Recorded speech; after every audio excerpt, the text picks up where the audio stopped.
5ই April Anandabazar পত্রিকা এই শিরোনামে একটা খবর করেছিল, রামের মোহ কেটে ফিরুক বামের জমি, ডাক বিমানের।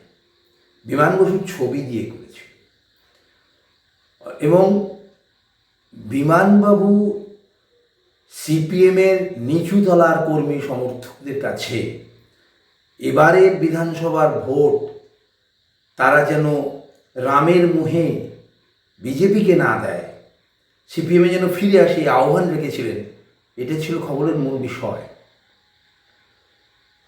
তো বিমানবাবু, আপনি নিশ্চয়ই সেই প্রবাদটা শুনেছেন। প্রবাদটা হচ্ছে পুরনো প্রবাদ, আপনি পুরনো মানুষ। শিরে দংশাইলে তাগা বাঁধিবে কোথায়, সাপ যদি মাথায় কাটে তাহলে সেখানে বাঁধন দিয়ে আর কোনো লাভ হয় না। আসলে আপনারা এই যে বলছেন যে আপনাদের নিচুতলার কর্মীরা তারা নাকি রামের মোহে আছে, নাকি আপনাদের নেতৃত্ব স্বয়ং সচেতনভাবে রামকে কাঁধে তুলে নিয়ে এসছে। আজকে সারা ভারতবর্ষে রামের উত্থান, পশ্চিমবঙ্গে উত্থান, কেরালায় উত্থান, ত্রিপুরায় উত্থান, এর পিছনে বামেদের ভূমিকা নেই। ভুলে গেলে চলবে বিমানবাবু, আপনি তো পুরনো মানুষ। 1989 সাল আপনারা স্লোগান দিয়েছিলেন যে বোফোর্স কেলেঙ্কারির নায়ক রাজীব গান্ধীর কংগ্রেসের হাত থেকে দেশকে বাঁচাতে হবে, এবং এই স্লোগান দিয়ে আপনারা 1989 সালে বিজেপির সাথে হাত মিলিয়ে ন্যাশনাল ফ্রন্টের ভিপি সিংকে প্রধানমন্ত্রী করেছিলেন।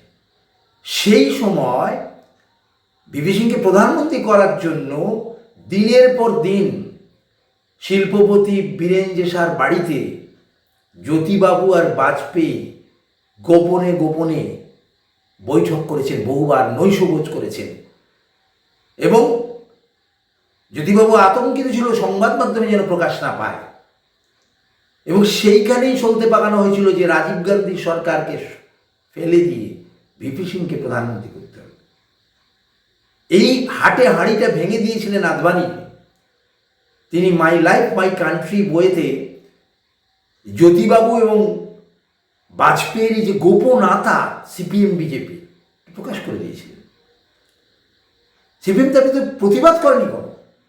তো দেখুন, ভারতবর্ষে 1984 সালে বিজেপির আসন সংখ্যা ছিল মাত্র 2। 1989 সালে সিপিএম ষড়যন্ত্র করে বাম রাম জোট তলে তলে বাইরে থেকে সমর্থন করে ভিপি সিংকে প্রধানমন্ত্রী করে সেই বছরে ভোটে লোকসভায় বিজেপি 85টা আসন, তা দুটো থেকে কারা 85 তুলে এনেছিল, তারপরে 120, তারপরে 160। এই রাস্তা মসৃণ করে দিয়েছিল সিপিএম। ঠিক আজকে যেমন পশ্চিমবাংলায় 2014 সালের লোকসভায় বিজেপি তার আসন সংখ্যা 2 ছিল, আর 2019-এ ভোট ট্রান্সফার করে দিয়ে বামের ভোট রামে দিয়ে সিপিএমই মূলত 18টা সিট পাইয়ে দিয়েছে। পশ্চিমবাংলায় আপনারা দিনের পর দিন তৃণমূলকে মূল শত্রু করে বিজেপির সাম্প্রদায়িকের মধ্যে কোনো লড়াই না করে ক্যাডারদের বুঝিয়ে দিয়েছেন যে আমরা রামের পক্ষে আছি। কদিন আগে রাহুল গান্ধী কেরালায় গিয়ে কি অভিযোগ করেছেন? আপনাদের পুরনো জোট সঙ্গী বিমানবাবু রাহুল গান্ধী কেরালায় গিয়ে অভিযোগ করেছেন যে পিনরাই বিজয়নের মেয়ে বিনা আর্থিক কেলেঙ্কারিতে যুক্ত, তাকে বাঁচাবার জন্যে আপনাদের সিপিএমের কেরালার মুখ্যমন্ত্রী পিনরাই বিজয়ন বিজেপির সাথে তলে তলে জোট করেছে, এবং এই 9 এপ্রিল ভোট সেই ভোটে তলে তলে জোট করেছে বামরাম জোট। আর আপনাদের যে কত আপনারা যা বলছেন যে ক্যাডাররা রামের মোহে আছে, কিন্তু আপনাদের যে লিডাররা তারা রামের মোহে নেই।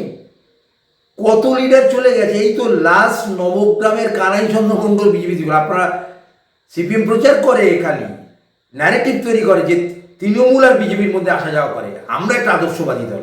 তাহলে নবগ্রামের কদিন আগে গেছে, শঙ্কর ঘোষ চলে গেল এর আগের লোকসভা ইলেকশনে, অশোক ভট্টাচার্য যিনি রামের ভোট বাম যাওয়া নিয়ে সরব সেলিমের পাশে বসে বলেছেন 23% ভোট ট্রান্সফার হয়েছে, তার শিষ্য তাকেই হারিয়ে দিল, রাম বাম থেকে রামে চলে গেল। কত নেতার নাম বলবো, এই তো দীনেশ জোয়ারদার বিজেপিতে চলে গেছেন, খগেন মুর্মু বিজেপিতে চলে গেছেন, এবং একের পর এক অশোক দিন্দা বিজেপিতে চলে গেছেন। আপনাদের লোকসভা, আপনাদের এমএলএ এমপি তাপসী মণ্ডল বিজেপিতে চলে গেছেন, ফুরবেনা দীপালি বিশ্বাস বিজেপিতে চলে গেছেন, দেবেন্দ্রনাথ রায় বিজেপিতে চলে গেছেন। আমি নামগুলো পড়ছি খালি, জ্যোতির্ময় শিকদার সিপিএম এর লোক বিজেপিতে চলে গেছে। আপনাদের MLA MP Bratin Sengupta MP ছিল, বিজেপিতে চলে গেছে। আপনাদের বঙ্কিমচন্দ্র ঘোষ বিজেপিতে চলে গেছে, সব সিপিএম এর লোক।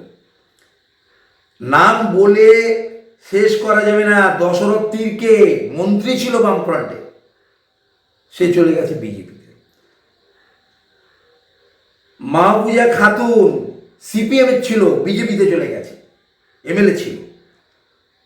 তো এইরকম বহু নাম, অঙ্গদ বাউরি বিজেপিতে চলে গেছে, দেবেন বিশ্বাস সিপিএম থেকে বিজেপিতে চলে গেছে। তাহলে লক্ষণ সেন সিপিএম থেকে বিজেপিতে চলে গেছে, শঙ্কর ঘোষ, কত নাম। তাহলে আপনাদের নেতারা দল বদল করে বিজেপি চলে গেছে, আর আপনি বলছেন ক্যাডাররা রামের মোহে আছে।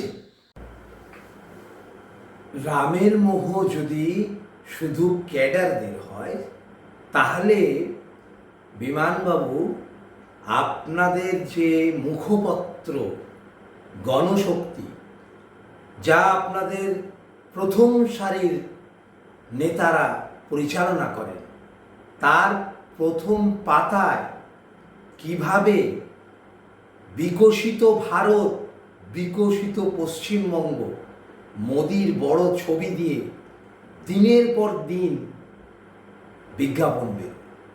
হ্যাঁ, বলতেই পারেন যে সংবাদপত্র চালাতে গেলে বিজ্ঞাপন লাগে, কিন্তু এটা কোনো নিছক সংবাদপত্র নয়। গণশক্তি হচ্ছে আপনার ভারতের মার্ক্সবাদী কমিউনিস্ট পার্টির মুখপত্র।